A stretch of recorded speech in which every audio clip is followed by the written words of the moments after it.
En el día de hoy vamos a entrar a una sección relativamente larga acerca de esta carta que tiene que ver con el tema de cómo nosotros debemos amarnos el uno al otro. Y la sección va desde el versículo 7 hasta el versículo 21. Y ya Juan nos había hablado de esto anteriormente, nos había hablado en dos secciones anteriores, en una que comenzó en 2, versículo 7, y por varios versículos nos habló de este tema, en otra sección que comienza en el capítulo 3, versículo 11, y ahora él vuelve a retomar el tema, pero esta vez de una manera mucho más ampliada, mucho más no concisa, sino precisa. Y lo que Juan va a hacer es ayudarnos a entender que si tú y yo pertenecemos a Cristo, nosotros tenemos que estar dispuestos a ir la milla extra el uno por el otro, y nos va a hablar de las razones y motivaciones para nosotros hacer precisamente eso. Yo quiero hacer la salvedad desde el inicio que Juan nos va a hablar ahora acerca de cómo nosotros los hermanos, los redimidos, tenemos que tratarnos, hablarnos, relacionarnos. Y digo eso porque en ocasiones en esta misma carta Juan parece extremadamente severo contra otro grupo de individuos o de personas, y como es chocante este contraste entre un grupo y el otro. Pero tenemos que recordar que esas otras personas que Juan había estado debatiendo y contradiciendo, los gnósticos, y de quienes él habla abundantemente en esta carta, no son los hermanos, no son llamados hermanos, fueron llamados falsos maestros, infiltrados, individuos que con sus falsas doctrinas estaban tratando de corromper la fe y destruir el cuerpo de Cristo. Para con ellos él es bien severo, y sin embargo, para con los hermanos Juan tiene otro trato. Y con esa introducción yo quiero leer el texto de 1 de Juan, capítulo 4, a partir del versículo 7 hasta el 11. Amados, amémonos unos a otros, porque el amor es de Dios, y todo el que ama es nacido de Dios y conoce a Dios. El que no ama no conoce a Dios, porque Dios es amor. En esto se manifestó el amor de Dios en nosotros, en que Dios ha enviado a su Hijo unigénito al mundo para que vivamos por medio de Él. En esto consiste el amor, no en que nosotros hayamos amado a Dios, sino en que Él nos amó a nosotros y envió a su Hijo como propiciación por nuestros pecados. Amados, si Dios así nos amó, también nosotros debemos amarnos unos a otros. Hace casi un mes que yo no estaba en este púlpito predicando, por lo menos, y me di cuenta de esa realidad cuando alguien me preguntó que de qué yo iba a hablar en el día de hoy. Yo le dije, bueno, continúo mi serie de 1 de Juan. Y me dice, ¿por dónde vas? ¿Por el capítulo 2? Y el capítulo 2 lo dejamos atrás hace mucho tiempo. Capítulo 4, versículo 7. Y ahí me percaté entonces de qué tanto se desconecta el pueblo de Dios con tan solo 3 domingos de ausencia cuando tú vienes haciendo una serie. Y parte de mi reto hoy es cómo engrampar, si pudiera usar la palabra, otra vez, sin que se sienta como la serie interrumpida, sobre todo cuando el tema del versículo 1 al 6 es tan diametralmente distinto, opuesto a lo que es el tema de aquí en adelante. De hecho, muchos de nosotros ni entendemos por qué Juan combinó esos dos temas, porque él pasa de un versículo a otro como si estuviera hablando de la misma cosa, y esos dos temas ni siquiera se parecen. Porque en un caso, del 1 al 6, Juan me está hablando de luchar contra los falsos maestros, de denunciarlos, de señalarlos. Y en este caso me está hablando ahora de que nos amemos unos a otros. Y para serle honesto, yo estaba un poco perdido de cómo hacer esa unión de temas, sobre todo 3 semanas y medias después.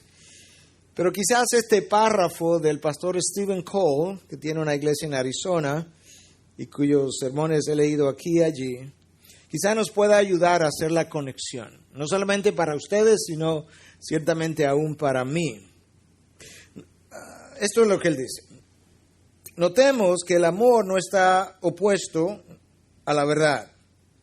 Juan acaba de emplear 6 versos advirtiéndonos: amados, no creáis a todo espíritu, sino probad los espíritus para ver si son de Dios, porque muchos falsos profetas han salido al mundo.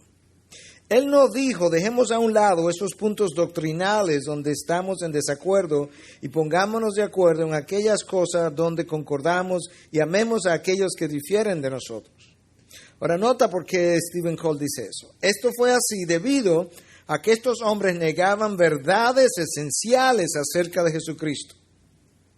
Juan les llama falsos profetas, cuya enseñanza es el espíritu del anticristo.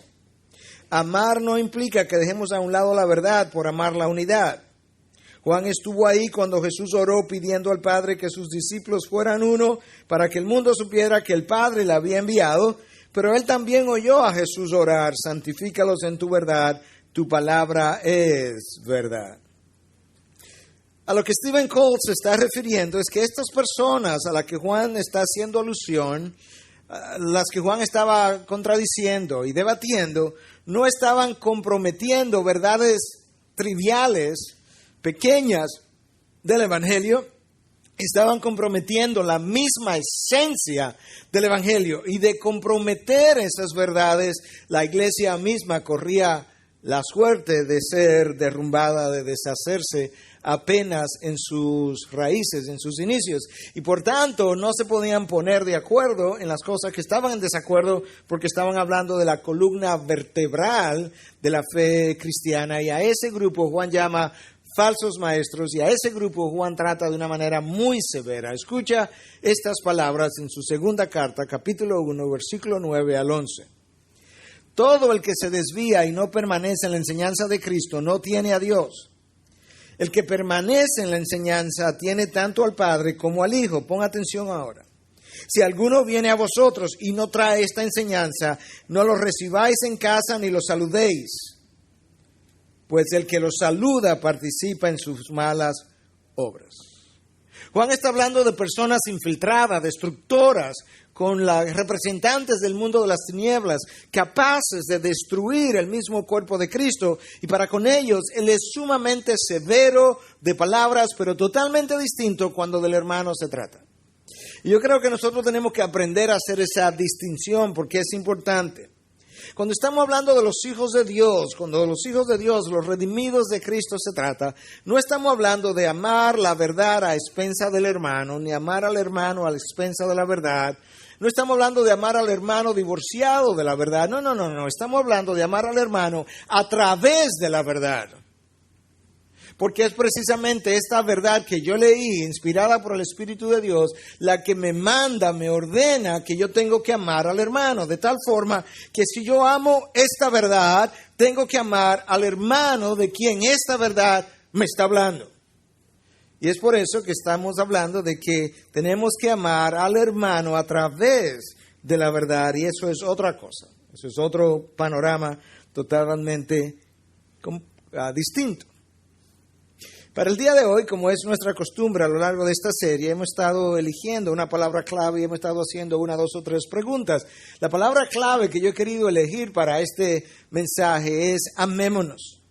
Y yo no quiero elegir el verbo amar en su infinitivo, no quiero elegir la palabra o el sustantivo, el nombre amor. Yo quiero elegir esa palabra amémonos. Cuando Juan dice amados, amémonos. Agapetoi es la palabra para amados, derivado de agape. Amados, amémonos. Y la razón por la que yo quiero elegir esa palabra es porque esa palabra enfatiza más que un sentimiento, una acción.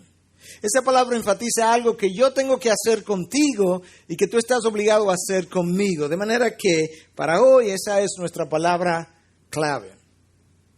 Y como el texto me dice, eso es como termina, donde yo terminé el texto hoy, como el texto me dice que yo tengo que amar como Cristo nos amó, yo quiero hacer 2 preguntas para que la exploremos a la luz de este evangelio, de este texto, de esta carta. Número 1, ¿qué se requiere para amar como Dios nos amó? Y número 2, ¿cuál es la verdadera manifestación del amor? Comencemos con la primera. ¿Qué se requiere para amar como Dios nos amó? La respuesta está aquí mismo, en el mismo versículo 7, que fue el primer versículo que yo leí. Amados, amémonos unos a otros, porque el amor es de Dios, y todo el que ama, escucha, es nacido de Dios y conoce a Dios. De manera que Juan me dice que hay dos requisitos para yo amar como Dios amó. Y no me lo une en uno solo. Yo tengo que nacer de nuevo y yo tengo que conocer a Dios. En cierta medida, esas dos cosas implican una misma. Cuando yo nazco de nuevo, bueno, pues estoy conociendo a Dios. Sin embargo, desde otro ángulo, no son la misma cosa, o de lo contrario, Juan no lo hubiese unido por la conjunción y. No, porque si yo nazco de nuevo ahora a las 11 de la mañana, esta tarde yo no estoy amando como Dios ama. Y sin embargo, como ya nací de nuevo, en cierta medida conocí a Dios. No, eso toma tiempo. Yo tengo que desarrollar una relación de intimidad a lo largo de los años. Y en la medida en que yo le conozco íntimamente, en esa medida yo comienzo a aprender a amar como Dios amó. Otra ilustración, si mañana a esta misma hora, después de yo haber nacido de nuevo ahora mismo, en este instante, a las 24 horas yo no puedo amar como Dios ama, porque yo no le conozco, yo no puedo conocer a Dios tan rápidamente, no le puedo conocer íntimamente tan rápidamente para que en un periodo de 24 horas su conocimiento de Él me haya cambiado y transformado. De manera que hay una relación directa entre cuánto yo conozco a Dios y cómo le veo y mi capacidad para amar a otros. Yo tenía una reunión con alguien ayer, un consejero profesional, pastor, que vive en Estados Unidos, está de visita aquí, hablamos de diferentes cosas, y en un momento dado, él me decía, ¿sabes qué? Si hay algo que yo he aprendido, es que todos los problemas de las personas, le ha dedicado su vida a ayudar líderes, todos los problemas de las personas derivan de una imagen, una concepción defectuosa de la imagen de Dios. Y él agregaba y decía, si la imagen de Dios, si el concepto de la imagen de Dios está mal, todo está mal. Y si el concepto de la imagen de Dios está bien, todo está bien. Yo no lo había pensado en esas categorías, en esos términos, pero antes de él terminar sus palabras, inmediatamente yo pude ver la veracidad de lo que él acababa de decir. Algo hizo un clic en mi mente. Y desde el día de ayer y por las próximas semanas, yo voy a estar meditando, rumiando acerca de esta gran verdad. Escúchame, cuando yo tengo dificultad en amar al hermano, yo tengo una concepción defectuosa de la imagen de Dios. Hay algo de esa imagen que yo no la estoy viendo en su propia dimensión. Esa es la razón por la que Cristo nunca tuvo problemas con amar a los demás, porque Él era la imagen perfecta del Dios mismo, del mismo Dios. Y como esa imagen en Él siempre estaba clara y completa, Él nunca tuvo problema ni con las personas ni amando a los demás. Solamente tú y yo hacemos eso.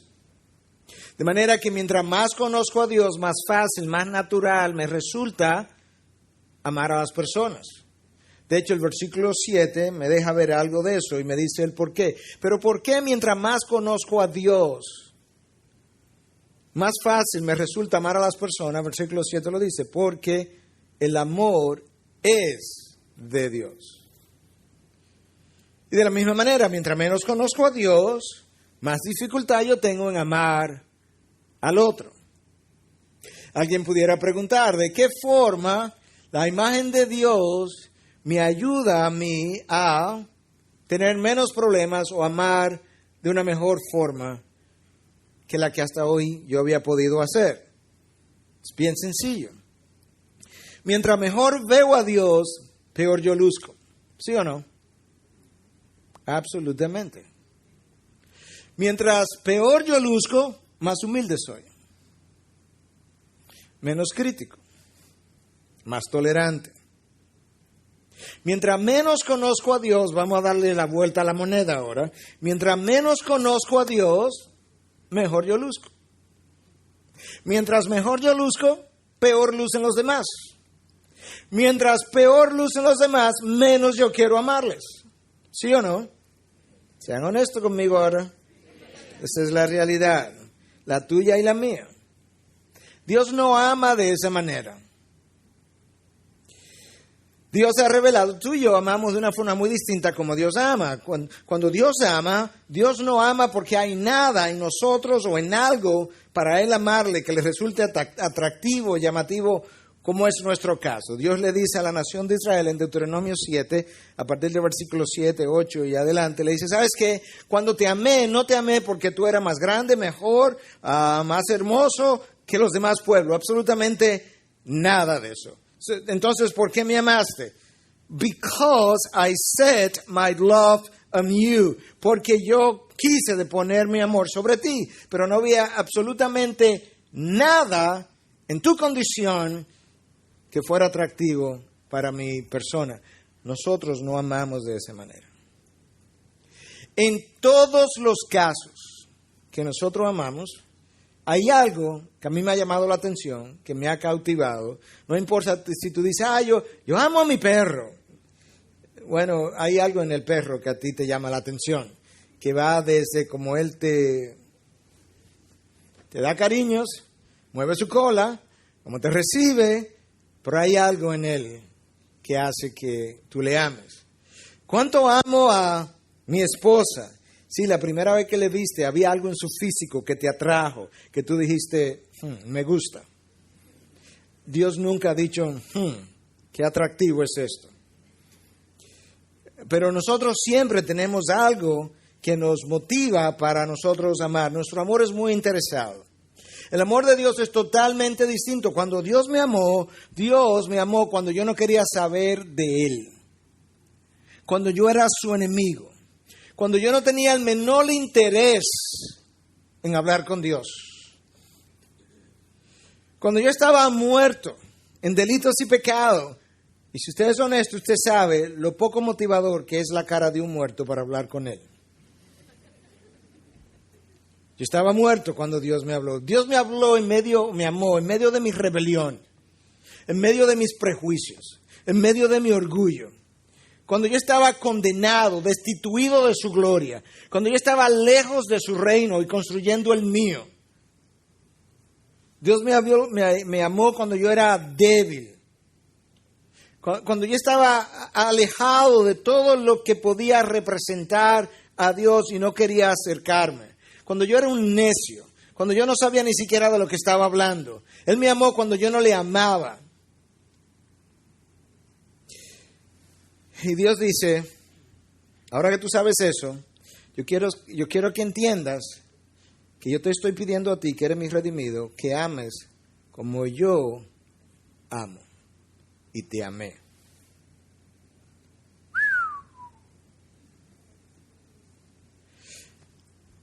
Yo tengo 4 o 5 meses reflexionando sobre todo lo que eso implica para mí.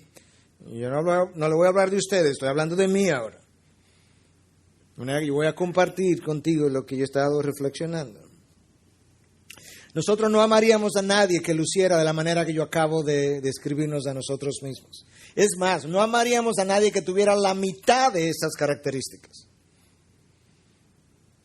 Porque esas cosas a nosotros no nos van a llamar la atención, al contrario, nos vamos a sentir como que los repelimos, lo rechazamos. Y ahí fue donde Dios te encontró.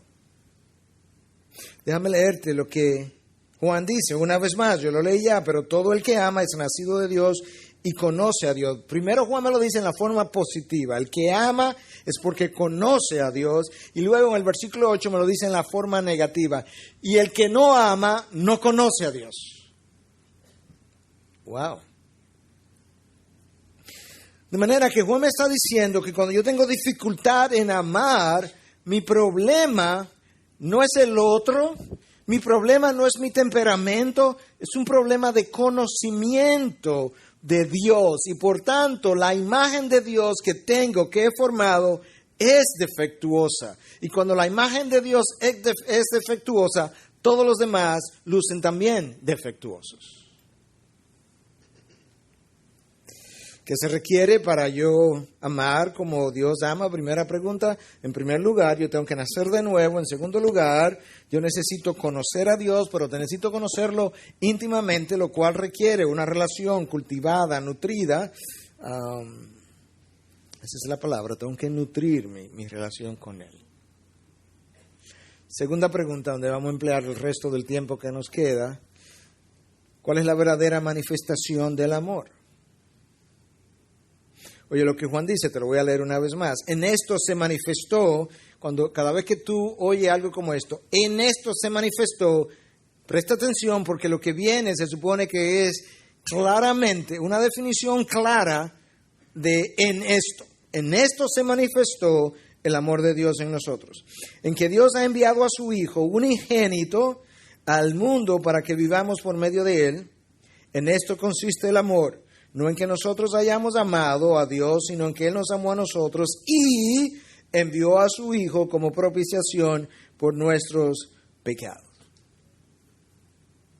Oye lo que Juan no nos está diciendo. Juan no dice que Dios nos ha amado y manifestó su amor cuando habló, cuando nos creó, cuando nos prometió el cielo y la tierra. Juan no me está diciendo eso. Juan me está ayudando a entender un concepto que yo le he oído tantas veces, pero que yo le ruego a Dios en esta mañana impacte nuestros corazones de una manera distinta. Y es que Dios, cuando quiso manifestar su amor, Él envió. Él no solamente habló, Él no solamente prometió, Él envió, Él fue, Él actuó. Pero ¿a quién fue que Dios envió? Porque eso hace toda la diferencia del mundo. Al unigénito. Juan nos dice que cuando Dios quiso manifestar su amor para con nosotros, nos mandó uno de sus ángeles. Él tiene muchos de ellos. No dice que Él nos mandó a Gabriel, el ángel mensajero del reino de los cielos, el cartero. Bueno, ya no se usa eso. No nos dice que Él envió a Miguel el arcángel. No, que Dios tenía un hijo, el unigénito. En inglés, the one and only. En griego, the monogenes. La única cosa que Dios tenía. Lo más preciado, pero no solamente lo más preciado, era único. Y Él envió a eso único que Él tenía por individuos desahuciados. Y ahora Dios me dice, la próxima vez que tú quieras saber cómo es que yo debo amar, tú mira la cruz y no pronuncies palabras, tú tienes la respuesta. Yo envié a mi monogenes, mi unigénito. Ahora escúchame, Abraham estuvo dispuesto a sacrificar su unigénito también, pero no es lo mismo. Porque cuando Abraham lo iba a hacer por Dios. Y por Dios todo vale la pena. Cuando Dios lo hizo, Dios no lo hizo por Dios, lo hizo por el hombre pecaminoso, rebelde, condenado, desahuciado, esclavo, enemigo de Él. Y entregó no a un ser humano, como Abraham iba a ser, sino a Dios mismo en la persona de su Hijo. Y entonces cuando Él vino como ese unigénito, Él dejó el cielo. Él dejó la gloria. Él dejó atrás todos sus derechos. Y Cristo entonces no reclamó uno solo de esos derechos, ni cuando nació, ni cuando vivió, ni cuando murió. Y si nosotros somos conscientes, tenemos que admitir que, yo no quiero decir en todos los casos, pero sino en todos, casi en todos, cuando estamos reclamando nuestros derechos, es la carne la que habla. Y si no es la carne, es el enemigo incentivando la carne, motivando la carne para que pueda hacer la reclamación del lugar. Raramente es Dios que hace esa reclamación. Juan nos está hablando aquí que cuando de mi hermano se trata, yo tengo que ir la milla extra. Cristo no solamente fue la milla extra, Cristo fue al mundo extra, al otro mundo. Él abandonó la eternidad y vino a habitar la temporalidad. Él dejó en un momento dado de llenar cada pulgada cuadrada del universo para introducirse en un útero pequeñito y luego pasar por un canal contaminado. Y cuando Él vino a llenar nuestras necesidades. Y Dios me dice, ok, tú viste a qué vino mi hijo, tú haz lo mismo. Yo te estoy enviando a que hagas lo mismo. Eso implica entonces ahora que cuando yo veo a mi hermano en necesidad, no es suficiente decirle, ay hermano, qué pena, yo voy a orar por ti. Dios no estaba en el cielo viendo nuestra condición de necesidad y le dijo al hijo, qué pena, oremos por ellos. Él vino, Él actuó. Oye lo que dice Santiago en 2:15, si un hermano o hermana, recuerda que la palabra hermano tiene el contexto, un redimido, comprado por la sangre de Cristo, Hijo de Dios, a la misma altura que tú, independientemente de su condición social o de su preparación. Si un hermano o hermana no tienen ropa y carecen del sustento diario, y uno de vosotros les dice, id en paz, calentados y saciados, pero no les dais lo necesario para su cuerpo, ¿de qué sirve? ¿De qué sirve la fe cristiana? ¿De qué sirve que tú y yo nos llamemos hijos de Dios? Yo oí hace unos meses atrás, que es lo que me tiene meditando sobre esto, una frase que usted ha oído múltiples veces, en otros contextos. Yo la oí en este contexto de la fe cristiana, y lo oí en un video bien corto del pastor Piper que decía, ser cristiano implica que yo voy a estar ahí para ti y tú vas a estar ahí para mí todo el tiempo, independientemente de las circunstancias, por el tiempo que sea.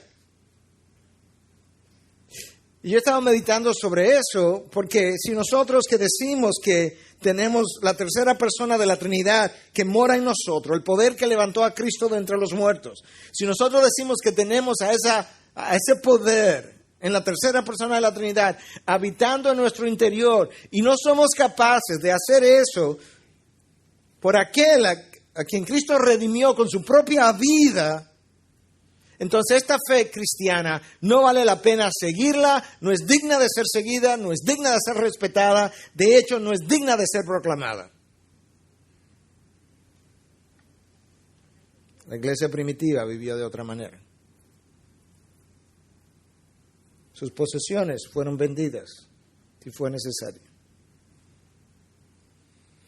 Cuando Cristo vino, Él no vino a un palacio real. Él vino a un establo. Cuando Cristo vino, Él no nació en Roma, Él no nació en Atenas. Tenía el derecho de haber nacido en la gloria del mundo. No, Él nació en Belén. Belén, ¿y dónde está eso? Es una aldea perdida de Palestina, que tampoco se conocía gran cosa de Palestina, de esa área. ¿Por qué yo menciono eso? Porque es muy fácil cuando alguien te llama, un hermano te llama, que vive en Miami, cerquita del mall. Hermana, estoy en necesidad, o hermano, yo voy a ir a ayudarte. Muy fácil eso. Pero cuando alguien que vive en un lugar dificultoso está en necesidad, hermano, ven tú. Cristo vino y se fue a Belén, no a Roma, no a Atenas. Y lo hizo por gente como tú y como yo. Lo que Dios me ha estado hablando es que, ¿sabes qué? Tu iglesia y la iglesia dominicana y la iglesia en países como los tuyos no la van a perseguir, no la van a probar persiguiéndola, porque esos no son los regímenes políticos que ustedes tienen. Pero yo lo voy a probar. Yo voy a poner hermanos dentro de ustedes a quienes aman en necesidad. Y yo se los voy a poner al lado y de frente y por atrás y en todos los lugares. Y yo voy a ver hasta dónde tú estás dispuesto a llegar por tu hermano en necesidad. De manera que aquí va a quedar todo el mundo bajo prueba. Yo quiero saber hasta dónde tú estás dispuesto a valorar la vida de tu hermano como yo la valoré cuando di a mi monogenes, mi unigénito. Porque es de él que yo te estoy hablando. Lo que yo hice por él, yo quiero saber hasta dónde tú te estás dispuesto a hacer por esa persona. Anoche yo hablaba con alguien, tarde de la noche. Me pedía que hiciera algo que yo realmente no podía o no debía, entendía yo. Y le di las razones que él entendió muy bien, me entendió. Yo cierro y sigo dándole las últimas formas a este mensaje cuando me doy cuenta de que yo tengo que predicarme ese mensaje en ese mismo momento. Llamo a mi esposa, le explico. Digo, no, él me va a llamar en un rato, pero yo no voy a esperar que él me llame, yo lo voy a llamar. Lo llamo. Digo, fulano, yo estoy disponible.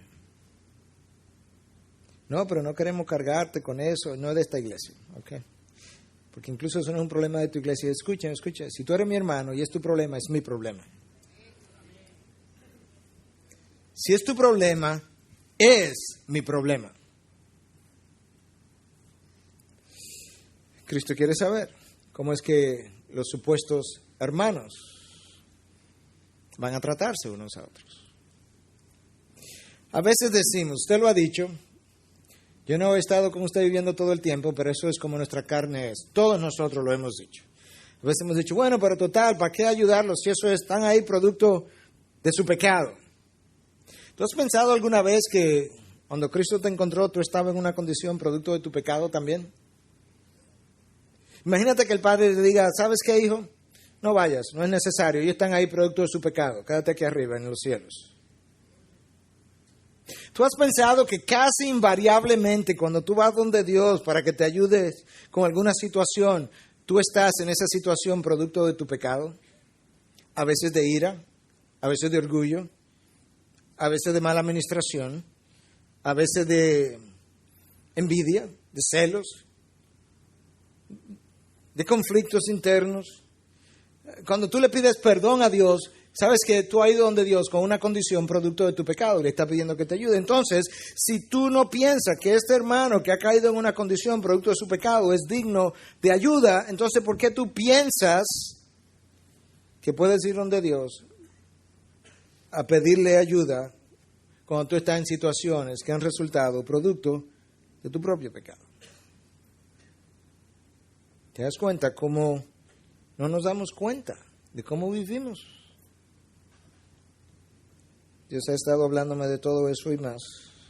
Otras veces, como hemos dicho, bueno, es que me dijeron a última hora, no me han avisado, ellos tienen que aprender, porque si lo ayudamos ahora, entonces nunca van a aprender.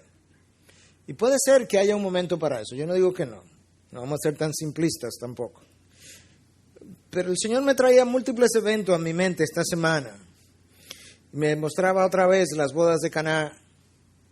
Cristo no tenía nada que ver con esta boda. A él no le avisaron, a él no le prepararon, a él no le preguntaron, no le pidieron que preparara esta boda, ni le dijeron que calculara el vino. Pero se acabó el vino a última hora. Y en esta cultura, que el vino se terminara en medio de la celebración era una gran vergüenza. Cuando María lo aborda, si ciertamente él quería glorificarse a sí mismo, siempre es así. Cada vez que Dios actúa en tu vida o en la mía, siempre le anda buscando glorificarse a sí mismo, no importa. De manera que eso no sería excusa. Ahora, la única razón por la que Cristo convirtió el agua en vino fue para sacar a esta familia de su vergüenza, del punto de vista humano, y él resultó glorificado. Y en ocasiones, amar a mi hermano es simplemente ir para sacarlo de su vergüenza. Que total, eso fue lo que Dios hizo con Adán, porque tan pronto él pecó, él se llenó de vergüenza y Dios tuvo que venir a cubrirlos y a hacer el resto de la historia para sacar a sus descendientes de su vergüenza. Oye lo que Cristo dijo en el Sermón del Monte, que es nuestra próxima serie después que terminemos con Primera de Juan. En caso que Dios no nos haya dicho lo suficiente en esta. Cualquiera que te obligue a ir 1 milla, ve con él 2. Tú conoces eso, tú lo has oído 1000 veces esa historia. Pero mira qué es lo que en esta semana a mí me llamó la atención. Eso es para con el que me obligue a huir 1 milla, que vaya 2. ¿Hasta cuántas millas yo debo ir con aquel que no me está obligando, que es mi hermano, que tú compraste, que está en necesidad y que no me lo está demandando? Porque este es el que está peleando conmigo y me lo está demandando. Ve 2 millas. Que yo fui de un mundo a otro, dice Cristo. El problema es que vivimos muy cómodos, muy planificados, muy orquestados. Mi tiempo, mi espacio, mi lugar, mis derechos. Pero eso no es la manera como Cristo vivió. No queremos hacer sacrificio, no queremos salir de nuestros patrones. Y Cristo vino y renunció a todo eso. Y no solamente eso, estuvo dispuesto a ser importunado precisamente para beneficio del otro. Versículo anterior en Mateo 5:40 dice, y el que quiera quitarte la túnica, déjale también la capa. El que quiera quitarte eso que tú tienes, dáselo. No solamente la túnica, la capa también. ¿Qué es lo que necesitas? El que te quiera quitar, en otras palabras, es el que está peleando contigo, déjalo. ¿Cuántas túnicas, capas yo debo darle a aquel que no está peleando conmigo, que está en necesidad, que yo sé que es mi hermano, que lo necesita y por quien Cristo murió? ¿Cuántas capas yo debo estar dispuesto a quitarme, a dar? ¿Qué es lo que te causa problema? ¿Qué es lo que tú necesitas? ¿Qué es lo que te es piedra de estorbo? Esto, me lo quito. Pero ¿por qué? ¿Por qué siempre tengo que ser yo? Tan pronto yo hago esa pregunta, yo sé que he dejado de amar. Porque Cristo no me está hablando a mí a que haga en referencia a lo que el otro hace. Él me está hablando a mí independientemente de lo que el otro hace. Wow. Y amar implica no solamente ceder mis pertenencias, mis derechos, mi tiempo, mi espacio, a veces mi propia vida. Esa es la historia de Cristo. Él se dio su propia vida. Pero en términos prácticos, tú y yo tenemos que recordar que amar es sumamente práctico. ¿Y cómo yo lo vivo eso? ¿Cómo yo lo pongo en acción? ¿Cómo lo pongo en práctica? Bueno, déjame darte otro evento de la historia de Cristo. Juan 4, 1-3. Por tanto, cuando el Señor supo que los fariseos habían oído que Él hacía y bautizaba más discípulos que Juan, aunque Jesús mismo no bautizaba sino sus discípulos, salió de Judea y partió otra vez para Galilea. Cuando Cristo oyó que se estaba por producir un conflicto entre los fariseos y los discípulos y este chisme y esto, Cristo dice, no, yo abandono el espacio. Juan, quédate, por favor, quédate, yo me voy. Y yo puedo ser el príncipe, yo puedo ser el Mesías, yo puedo ser el Redentor, pero Juan, escúchame, no se trata de eso. ¿Sabes de qué se trata? De que tú y yo nos amamos. Y yo te amo tanto para dejarte el espacio. Es tuyo, sigue bautizando. Olvidémonos de estos fariseos. Cristo no solo se sacrificó en la cruz. Él no solo se sacrificó en el establo cuando nació. Cristo vivió cediendo su tiempo, su espacio, su lugar, sus derechos, su vida al final. Mire este otro evento de la vida de Jesús. La razón por la que estoy yendo sobre un evento tras otro es porque el mandato en el texto es amar como Dios nos ha amado, y si yo no lo veo en la práctica, yo no sé cómo vivirlo, porque como a mí no me van a pedir que muera en la cruz, entonces ¿qué es lo que me van a pedir? Que muera día a día en beneficio de otros. Y yo tengo que verlo ahora, cómo Cristo lo hizo, para saber cómo es que yo lo voy a hacer. En esta ocasión, en Marcos 6, Cristo mismo se acerca a los discípulos y lo quiere sacar del lugar, porque las multitudes eran muchas que venían continuamente. Y dice el texto que estaban cansados y Cristo dice, vámonos a descansar. Y en el versículo 31 hay un paréntesis que yo no sé cómo lo había olvidado, pero yo quiero mencionártelo porque resulta que Cristo se lo está llevando a descansar por algo que el paréntesis dice. Dice, porque ni siquiera tenían tiempo para comer. Lo básico, no lo podían hacer. Así que vámonos. Pero cuando se van, las multitudes se enteraron para dónde Cristo iba y le cayeron atrás. Y cuando Cristo viene con sus discípulos a irse a descansar y a comer, y Él mira para atrás, ahí están las multitudes otra vez. Los discípulos, que no saben amar como Cristo amó, dicen, maestro, ya es tarde en la tarde, despáchalo. Se vayan por ahí a conseguir algo. Se vayan a comer algo por ahí, que se encuentran una pizzería abierta. Pero despáchalo, que ya es tarde. Además, estamos cansados, maestro. No hemos ni comido. Y el texto dice que Cristo, probablemente usted piense que lo próximo es que Cristo lo mandó a sentar para darle comida, pero eso no fue lo próximo que Cristo hizo. El texto dice que Cristo miró las multitudes, eso fue lo próximo. Y tuvo compasión de ellas. Vio su rostro, vio su dolor, sus heridas, su desencanto, su desesperanza.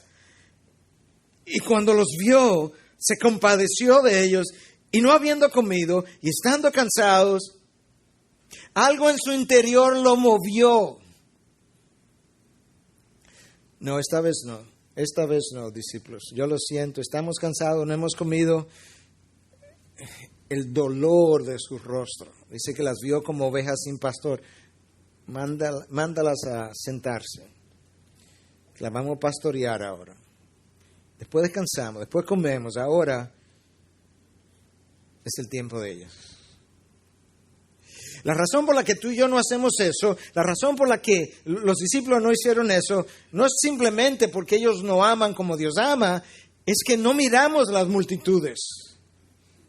Nosotros pasamos de largo de las multitudes. Nosotros ignoramos las multitudes. No le preguntamos a las multitudes y la razón por la que no lo hacemos es porque si no paramos y nos detenemos al ver el rostro, yo sé que yo voy a encontrar dolor, necesidad, lo cual me va a hacer sentir culpable y yo no quiero sentirme culpable. Entonces, para no sentirme culpable, yo voy a tener que hacer algo, pero yo no quiero hacer algo y si lo voy a hacer, no lo quiero hacer en este momento porque ese es un momento que me va a incomodar, no es oportuno para mí. Yo quiero hacerlo en otro momento. Maestro, manda a las multitudes que coman algo por ahí, cítala para mañana, 9:30, 10, no muy temprano tampoco, maestro, porque tú sabes que no hay que levantarse tan temprano tampoco. Cada uno tiene su forma. Si tú y yo vamos a amar como Cristo nos amó, eso implica que tú y yo vamos a tener que aprender a importunarnos múltiples veces. Y vamos a tener que ir muchas millas extras. Y vamos a tener que estar dispuestos a ofrecer lo más preciado, si es necesario. Vamos a tener que aprender a ceder mi espacio, mis derechos, mi lugar, mi tiempo. Porque el modelo que me han dejado es la entrega de un unigénito, the one and only, el único.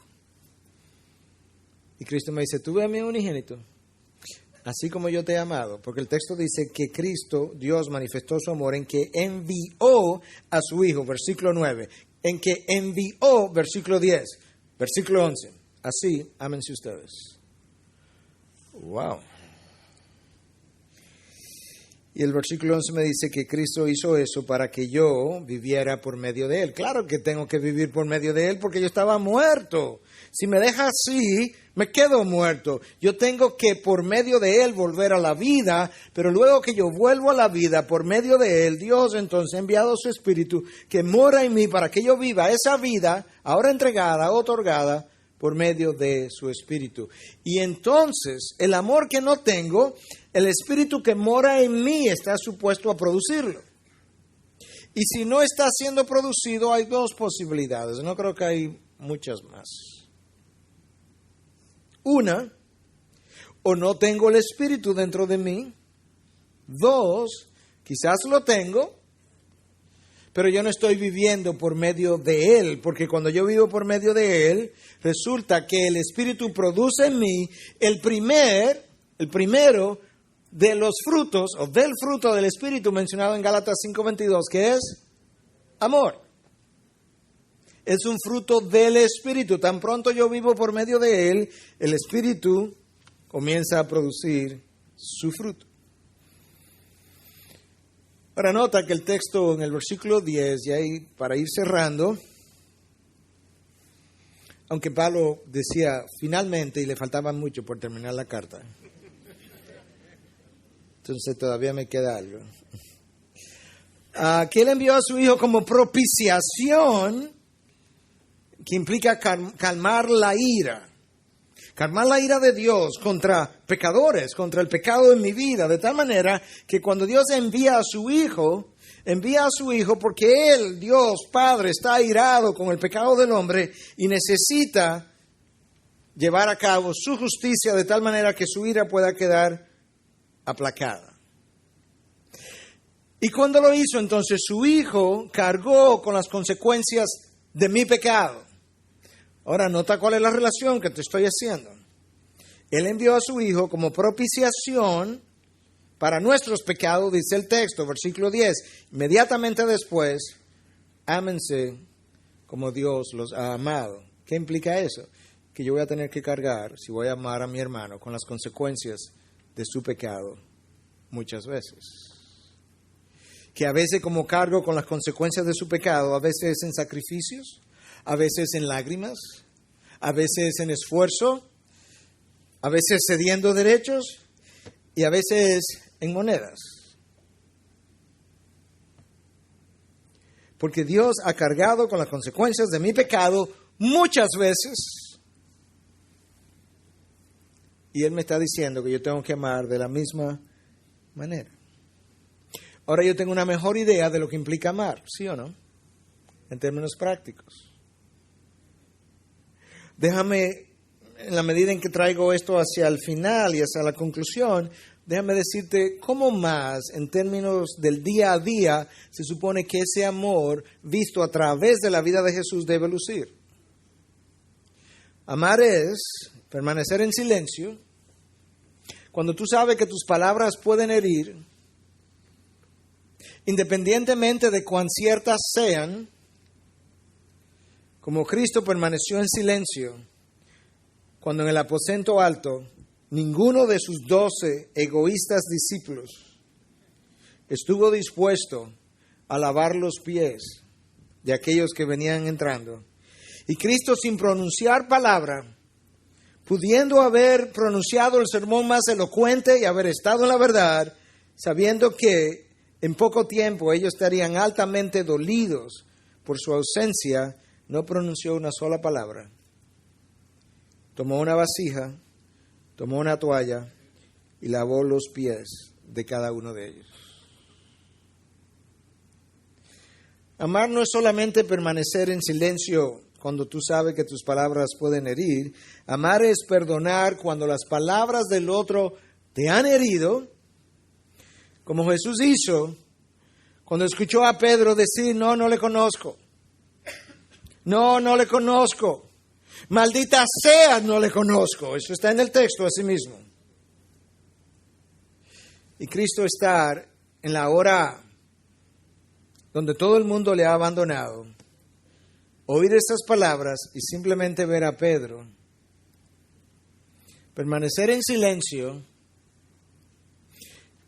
morir, resucitar, y las primeras palabras fueron: id y decir a mis discípulos y a Pedro que le espero en Galilea.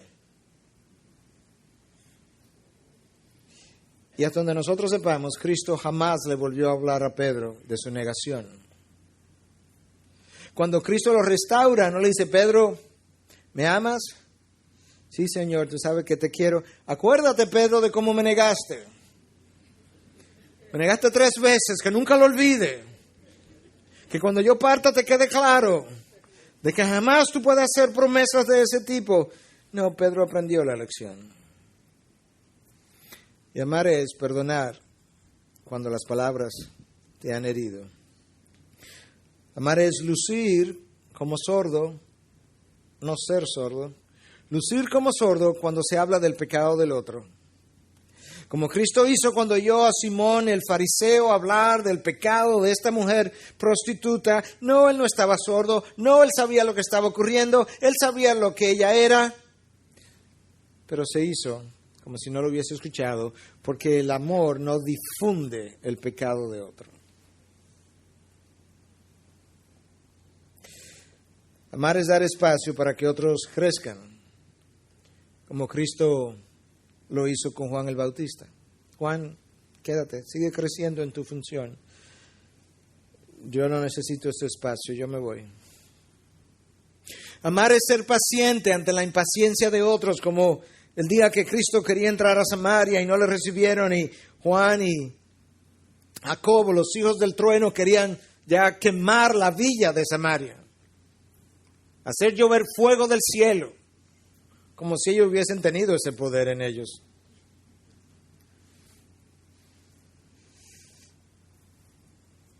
Cristo sabe lo que le dijo. Ustedes ni siquiera saben de lo que están hablando. Mejor ni hablen, ya no siguen. No digo más nada. Amar es llorar con el dolor del otro. Como Cristo vio a Marta y a María ante la tumba de Lázaro llorando, y él llorar también. Él no estaba llorando por Lázaro, él vino a resucitarlo. Él va a sacar a Lázaro de la tumba en unos momentos.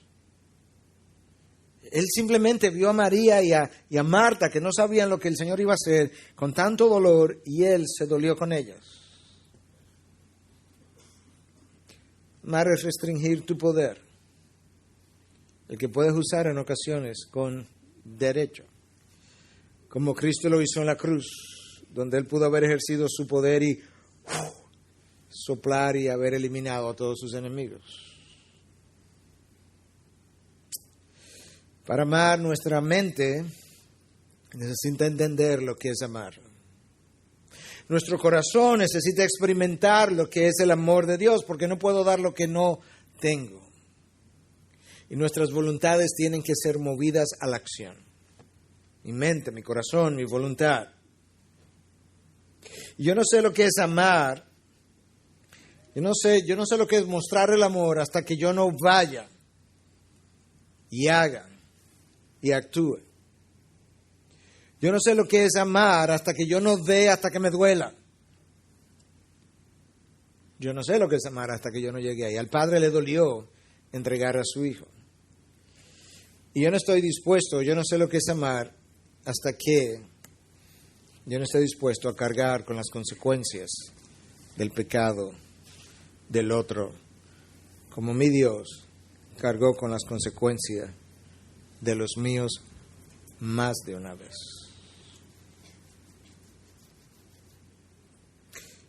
¿Entiende ahora lo que implica amémonos unos a otros?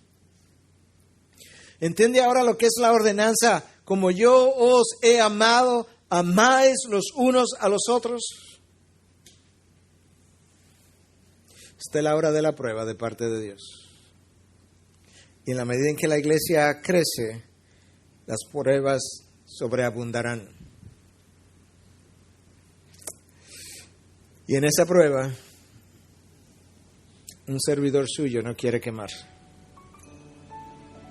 Porque al igual que en los colegios y en las universidades, cuando te quemas en la prueba, tienes que tomar la materia otra vez. A nadie lo pasan reprobado.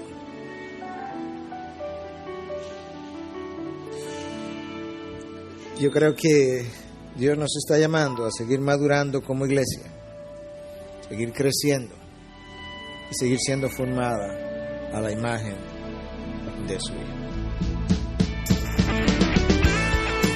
Integridad y Sabiduría es una producción que llega hasta ustedes gracias a los aportes de individuos y empresas comprometidos con la defensa de la fe. Para más información, preguntas y comentarios, visite nuestra página de internet www.integridadysabiduría.org. En esta página encontrará información sobre la producción de este y otros recursos que ponemos a su disposición, como también las formas en las que usted puede contribuir con la producción de programas como estos. Les invitamos nuevamente a visitar nuestra página de internet www.integridadysabiduría.org. Será hasta la próxima, cuando nos reencontremos con Integridad y Sabiduría.